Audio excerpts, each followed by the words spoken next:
الحقيقة احنا النهاردة في بطولة العالم للرماية على الأطباق الطائرة. لفت نظري ان أشكال البنادق اللي بيستخدموها في الرماية وأحجامها وطرق استخدامها غريبة جدا. هل ليها أنواع؟ طب هل ليها صناعات؟ وأهم من كل ده، بكام؟ هي البندقية الحقيقة مكونة من 3 أجزاء رئيسية. تمام. الجزء الأولاني هو هفكها هي قدامكم. تمام. دي اسمها السكينة. سكينة. الماسورة. تمام.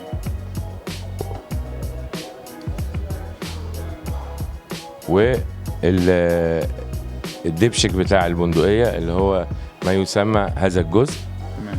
ثم الجزء الرابع هو ده اللي هو حتة الحديد دي اللي فيها المكنة بتاعة البندقية اللي اسمها المونوبلوك. طبعا مش هنقدر نفكها عشان مش سهل نفكها. هما دول 4 أجزاء بتوع أي بندقية سوبر بوزي أو بالإنجليزي أوفر أندر أو اللي هي بماسورتين. يعني ممكن البندقية تبقى تقيلة وزنا ولكن وزنتها كويسة. معنى الوزن يعني الجزء الخلفي من البندقية يبقى متناسق مع الجزء الأمامي بتاع البندقية، وده اللي بيخلي الرامي يقدر يلف بالبندقية يمين أو يلف بيها شمال. عندنا أنواع كتيرة الحقيقة. أولا بنضرب عادة البطولات العالمية بتمارس بعيار معين في الخرطوش. طبعا احنا بنضرب على طول بالخرطوش. الخرطوش ده بيبقى عبارة عن عيار 12. عيار 12 معناته انه هنا بنحط الخرطوشة في الماسورة في البندقية، وده نوع العيار اللي بيستخدم في البنادق دي. في عيارات اخرى بيمارس بيها الرماية، لكن اقدر اقول ان حوالي 99% او 98% بيمارس بهذا العيار. في عيار تاني اللي هو عيار 20 زي ما شايفين البندقية دي ارفع بكتير ومواسيرها اصغر بكتير، ودي اللي بنبتدي للناشئين بيضربوا بيها لان وزنها اخف والضرب عليها اسهل للناشئين او السن الصغير اللي بيبتدوا بيها.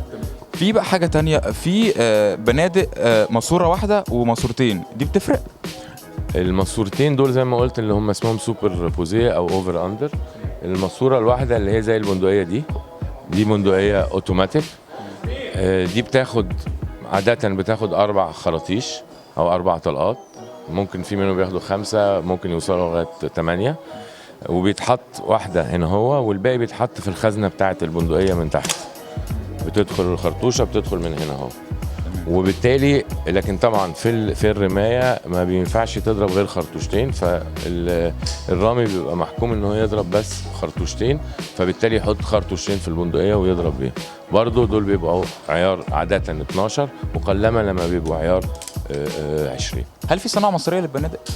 لا مع الاسف كخرطوش ما عندناش صناعه مصريه.